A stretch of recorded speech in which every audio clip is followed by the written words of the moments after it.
Hai hai hai. Selamat pagi, selamat siang, selamat sore, selamat malam dimanapun kalian berada dan dengan siapapun kalian menonton video ini. Jumpa lagi bersama kami dari kelompok 2 dan kali ini kami akan membahas mengenai penawaran uang. Selamat menyaksikan. Teori penawaran uang dan harga. Semenjak beberapa abad lalu, ekonom telah menganalisis efek dari perubahan penawaran uang terhadap tingkat harga dan kegiatan ekonomi negara. Analisis-analisis tentang hubungan di antara penawaran uang dan tingkat harga serta kegiatan ekonomi negara dinamakan teori keuangan. Teori ini dibagi dalam dua pandangan, ada teori klasik dan teori Keynes.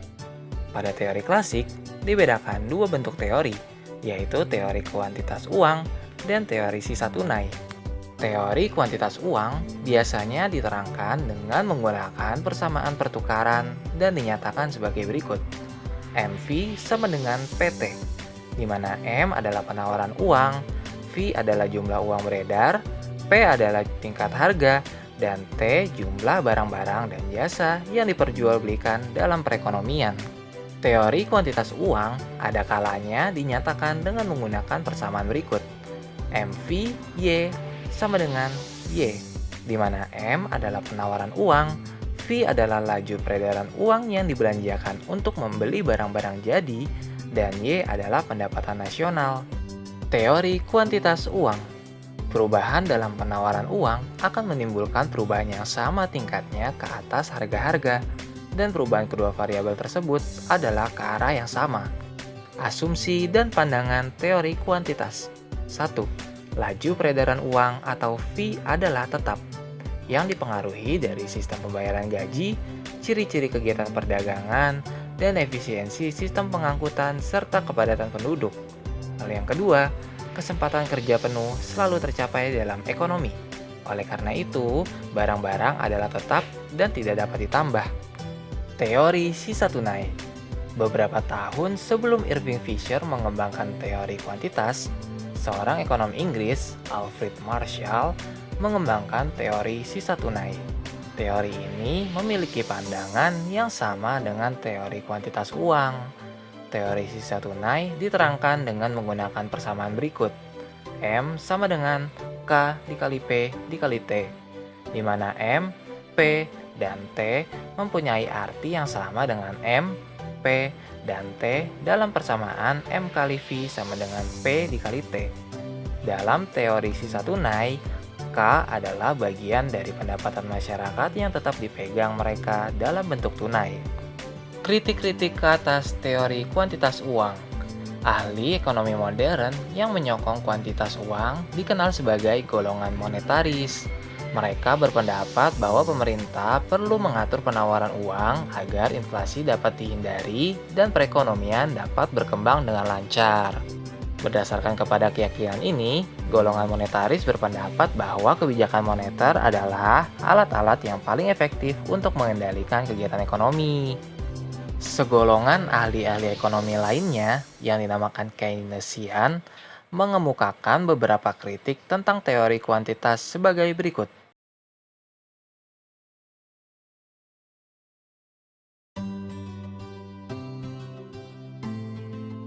Pergeseran kurva penawaran uang.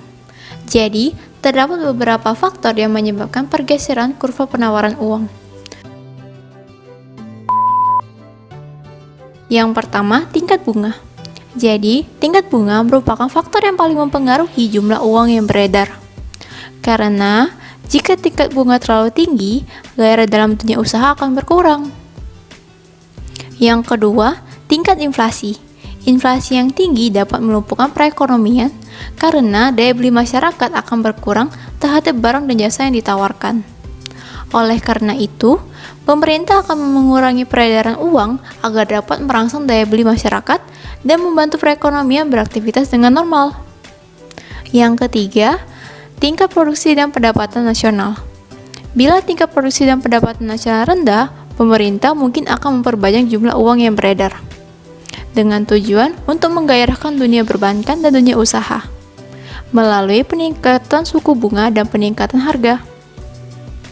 Yang keempat, kondisi kesehatan dunia perbankan. Jadi, setiap bank diharuskan memiliki cadangan uang yang cukup untuk menjaga dana nasabah agar dapat tetap aman. Oleh karena itu, Bank Indonesia berfungsi untuk memelihara cadangan bank-bank umum dengan menetapkan tingkat cadangan tertentu atau 5% harus disetorkan ke Bank Indonesia guna menjaga likuiditas bank dan sebagai pengukur kesehatan bank. Dan yang kelima, nilai tukar rupiah. Jika nilai tukar rupiah menurun, maka pemerintah akan mengurangi jumlah uang yang beredar, agar tingkat bunga akan naik dan nilai rupiah pun terangkat. Sehingga nilai tukar rupiah akan kembali normal dan sesuai dengan hukum keseimbangan permintaan dan penawaran.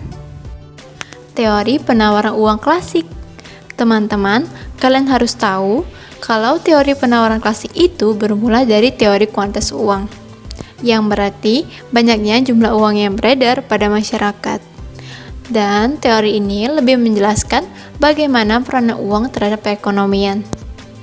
Nah, Irving Fisher telah merumuskan teori kuantitas uang, yaitu MV sama dengan PT, di mana M adalah uang yang beredar, V adalah perputaran uang dalam suatu periode, P adalah harga barang, dan T adalah volume barang yang diperdagangkan.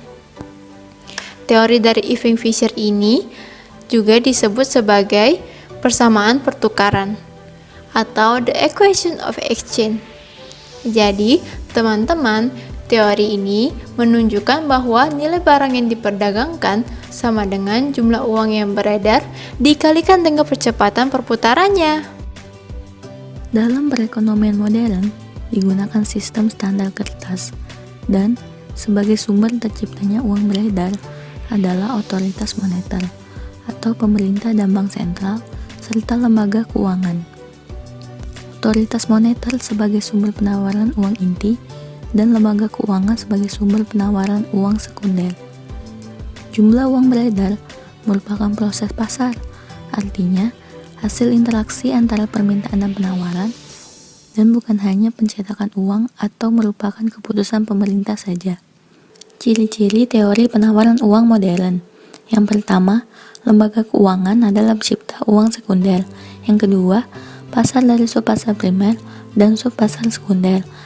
Yang ketiga, apabila terjadi ketidakseimbangan di masing-masing subpasar, maka pelaku akan melakukan penyesuaian. Keempat, penyesuaian yang dilakukan pelaku pasar uang melalui mengubah struktur atau komposisi dari kekayaan yang ia pegang. Yang kelima, penyesuaian oleh pelaku pasar uang tersebut lebih lanjut akan mempengaruhi tindakan otoritas moneter, yang selanjutnya mempengaruhi keseimbangan pasar. Pelaku-pelaku penawaran uang. 1. Otoritas moneter. Otoritas moneter merupakan supplier uang primer dalam masyarakat. Kedua, lembaga keuangan. Lembaga keuangan dapat diartikan sebagai sebuah lembaga atau badan usaha yang menawarkan jasa dalam bidang keuangan. 3. Masyarakat. Masyarakat merupakan pemakai atau pengguna uang yang disuplai dari otoritas moneter dan lembaga keuangan. Determinant of the money supply. Yang pertama, penggandaan uang. Money multiplier atau pengganda uang dapat dipahami sebagai suatu rasio yang menjelaskan bagaimana setoran awal dapat menghasilkan peningkatan akhir yang lebih besar dalam total uang beredar. Yang kedua, mendapatkan penggandaan uang. Penggandaan uang merupakan perubahan jumlah uang beredar dibagi dengan perubahan basis moneter atau cadangan. Dari definisi tersebut, pengganda uang dapat diformulasikan sebagai berikut. Yang kedua, rumusan pengganda uang juga dapat didasarkan pada rasio cadangan, sehingga formulanya menjadi sebagai berikut. Pengganda uang sama dengan 1 dibagi rasio cadangan. Yang ketiga, bank komersial memiliki rasio cadangan 5%, maka besar pengganda uang dapat dihitung sebagai berikut. Pengganda uang sama dengan 1 dibagi 5%, sama dengan 20.